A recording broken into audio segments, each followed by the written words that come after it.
yourself in a good book. The Board Gosh Energy Book Club. Now, our book club choice for the month of May is Nowhere's Child by Carrie Roosevelt and Naomi Lenihan. The book tells the story of Carrie, a Lebensborn child, who was part of Hitler's Spring of Life programme, which encouraged Nazi soldiers to have children with Scandinavian women, whether those women liked it or not, in order to create the perfect Aryan race. However, this is a fascinating story. Carrie knew nothing of her past until she was 64, and a small black and white photograph of her as a young baby arrived through the post. Joining us now to discuss the book is Bob Johnston from the Gutter Bookshop and author Claudia Carroll. Guys, you're very welcome as always. Claudia, they say truth is stranger than fiction, and in this case it is most definitely true. It's just, you know, I always think real life trumps any fiction you could possibly invent, and here we go again. It's an astonishing story. How many people get to say that they were born at the age of 64? And that's exactly what happens to Carrie Roosevelt. Books like this are a lot of the reason why I love being a part of this book club, because it's not necessarily a book I would pick up myself, but I absolutely adored it. And her story is just, it almost reads like a film. Carrie Roosevelt, who I know has been a guest on this show, was raised in Norway to adoptive parents, had a bit of a tough time growing up, a very loving father particularly, but a tough time growing up, particularly in school, always, you know, being aware that she was a bit different. She only had residency papers, her school pals didn't. And then when she's in her early 20s, she goes to trace her birth mother and realises she was actually Norwegian by birth. So there's that confusion there, there's that dichotomy, but it's only when she looks in deeper she realises, through a chance meeting really, here in Ireland, about her real past. And, you know, how many people get to say they were born under a swastika in the heartland of Nazi Germany. It's not a joyful discovery what she found out about her past and how she came into being. It's not at all, but I have to say one of the things that really struck me about this is her tone throughout the book is so benign. There's no trace of bitterness or guile. This is just she just comes across like a lovely, ordinary woman with exactly this extraordinary past. And can I just say full credit to Naomi Lenihan, because it's a very difficult thing to do, to take somebody else's ghostwriter. Yes, to take somebody else's words and someone else's story and just let it speak for itself. Not to get in the way of it. Not to block it, exactly. Yeah. And I think she's done that amazingly. But it was just purely a chance meeting here in Ireland, where Carrie Roosevelt was going to an event with the Irish Scandinavian Society. And she meets a guy there who says, you know, I wouldn't mind doing a little bit of investigation here. And that's how her past is uncovered.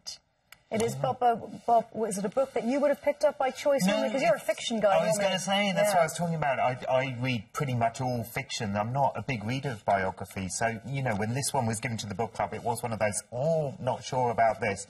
But I loved it. I really enjoyed it. It is such a fascinating story, and very well written, very well put together. And I think I come to books as a bookie person in a kind of, well, how's it written and how do you structure it and how do you do this?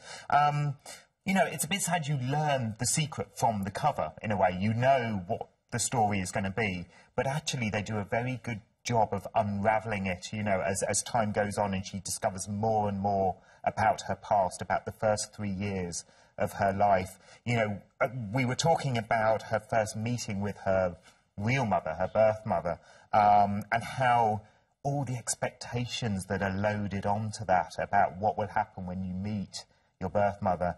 And her birth mother can't deal with her own past. She rejects her, really. She rejects her because she can't deal with her own history, you know, and all that meant to her. So it's a fascinating story. And I really hope that, you know, book club viewers do get out and do get to read it, because I think it's not a difficult read. You know, I whizzed through it.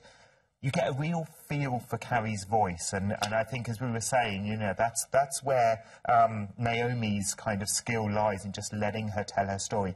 She comes across as a lovely woman. You learn about her love of crafts, her everyday life in Dundrum, in Dublin, you know, about her hopes and ambitions for her own family, what she enjoys doing, and that makes her a real person. That makes her somebody you can relate to. I have, she's an absolute...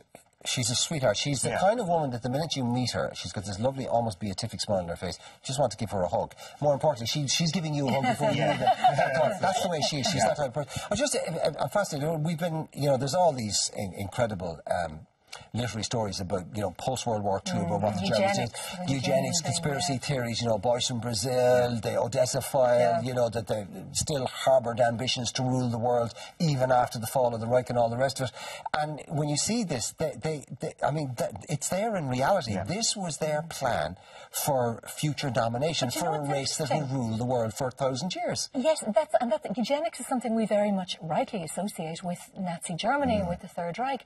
But I was reading over the weekend that it was actually the Americans in the 1930s and 40s who led the field in eugenics. They keep that quiet. Was it to create a master race, though? It was just about purification. This nonsense ideology that was current at the time. How does she deal with... I mean, does it change her perspective of herself, knowing the reasons why she was produced?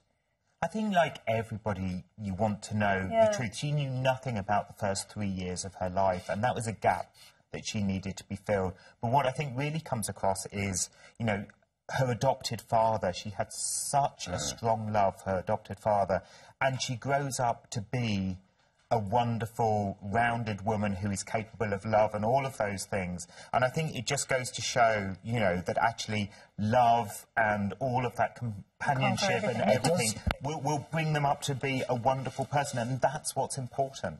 Well said, Bob. There's a lovely story at the very end of the book where she goes to meet President Mary McAleese in Arasanutheron.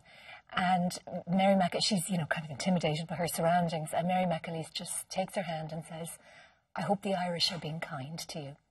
So it's lovely to think that a woman who was raised in Sweden, born in Norway, that came from this Nazi, you know, was born from that eugenics programme, found her home in Ireland. Yeah. It's actually a really interesting, enjoyable It's a movie waiting to happen.